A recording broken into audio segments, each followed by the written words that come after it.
Selon le FMI, les pays d'Afrique subsaharienne pourraient connaître un déficit de financement de 290 milliards de dollars d'ici 2023. Le sommet a pour but de trouver de l'argent frais. Pour cela, plusieurs pistes, un moratoire sur le remboursement de la dette ou encore l'injection de liquidités qui pourrait passer par le FMI via des droits de tirage spéciaux. Mais son montant est jugé insuffisant, 34 milliards de dollars, soit seulement 12% des besoins.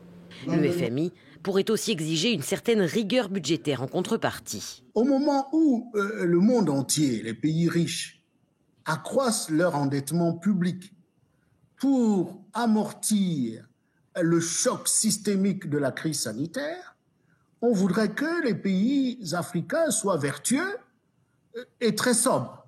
La très vertueuse Allemagne se situe à 80%.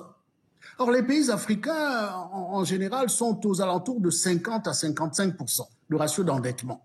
Principal créancier de l'Afrique, la Chine qui sera présente uniquement par visioconférence au sommet de mardi. Pékin privilégie les relations bilatérales plutôt que les grands messes internationales. La France, au contraire, veut s'afficher comme une meneuse selon plusieurs observateurs.